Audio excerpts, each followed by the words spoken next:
Now, if his mom didn't have a company, a good answer would have been after completing my studies, I plan to return to Nigeria and take on an advanced role at.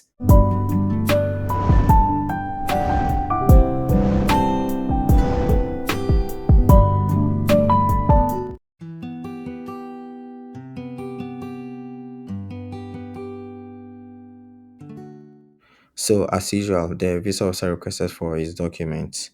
His first question was, so you're going to study a master's in information systems at DePaul University? The student replied, that is actually the course code. I plan to pursue my master's in business information technology at DePaul University in Chicago. Now, I've already explained what the CIP code is about. In this answer, the students made it look like the information systems is different from the business information technology program.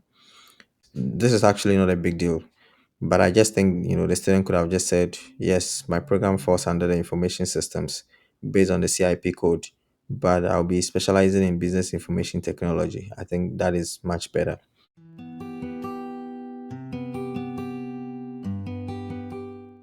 So the visa officer asked him, how did you find out about this school? He replied, through a professor, Miss Agnes, who was a speaker at a tech conference here in Abuja in May 2023. I found out she was an alumni of the school and I decided to make research about the school and apply. This answer is really not good enough. He called her professor and then refers to her as Miss Agnes. He applied to the school because she's an alumni of the school, but then he didn't really say what she said at the conference and how that influenced him. He didn't say what he found out in his research and how that influenced his decision to apply to the school. At this point, the student hasn't really convinced the resource about his academic motivations.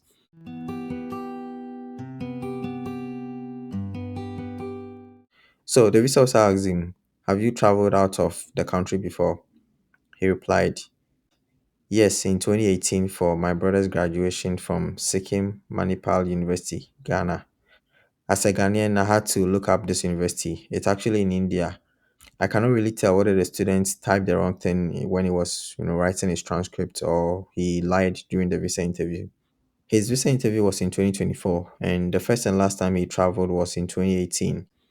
This answer doesn't really matter in general, except that he claims he has a mother who is so rich that she can spend $46,000 on him yearly for 2 years in the US. This was his second attempt after he was denied in 2018, and one would expect him to have traveled out of the country before his second visa interview. If you don't have any funding at all, I think it's a bad idea to make the US the first country you travel to out of your home country.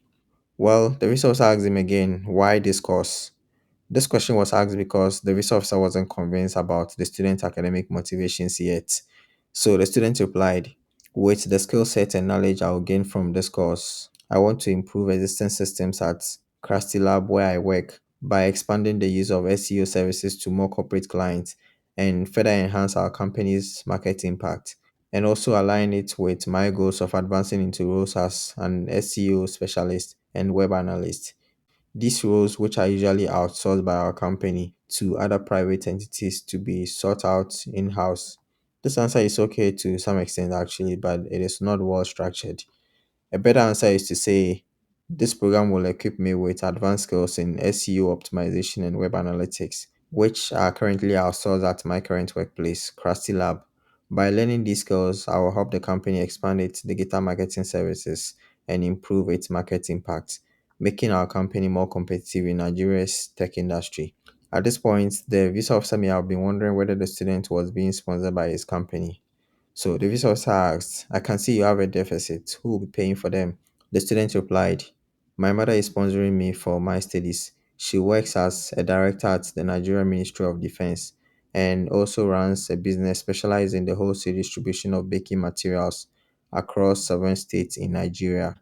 Additionally, she operates retail stores in these states and serves as the primary distributor of Susan baking flour in the north.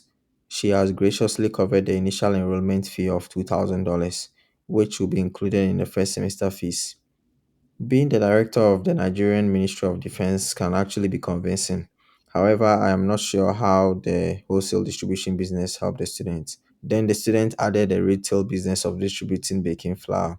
If her business is big enough to be able to sponsor his studies in the US, he would have mentioned the name of the company, location of the branches, number of workers, how long the business has been in existence, among others. If she's indeed the director of the Nigerian Ministry of Defense, the student should have just focused on that aspect and detail when she started working in that position, how much she earns, among others.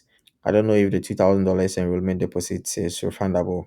This can actually be invested well for the student to get full funding to come to the US. If you're learning something from this video, consider subscribing to the channel if you haven't done so yet. This helps me bring you more of such great videos.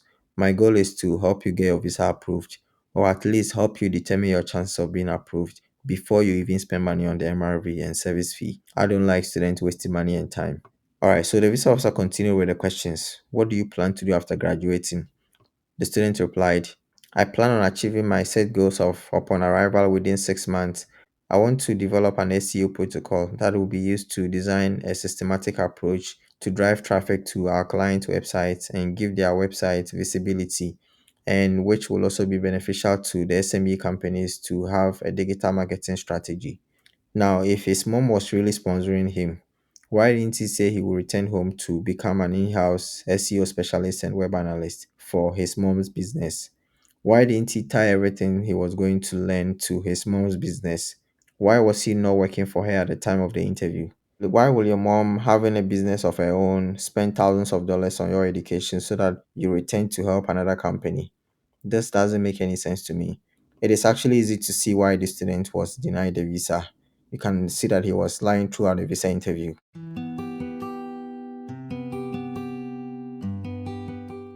Now, if his mom didn't have a company, a good answer would have been, after completing my studies, I plan to return to Nigeria and take on an advanced role at Krusty Lab as an in-house SEO specialist and web analyst. This will not only eliminate the need for outsourcing these services, but also strengthen our company's digital marketing strategies, benefiting SMEs in Nigeria by providing affordable and effective SEO solutions. So the visa officer said, I'm sorry, at this time we can't offer you the visa. The student said, thank you, ma. It's actually nice to see that the student was respectful. I think the student could have crafted his story better, especially given that this was his second attempt. He failed to prove that he deserved a visa, especially in relation to his finances. Do you think there is something I missed? Do you agree with me? Please let me know in the comment section. And did you enjoy the video? Please let me know and don't forget to give it a like. This helps me so much. Now, since you are preparing for your F-1 visa interview, the video that you see on your screen is one that I highly recommend. It will help you get your visa approved, and I wish you good luck in your visa interview. I hope we get to meet in the US one day.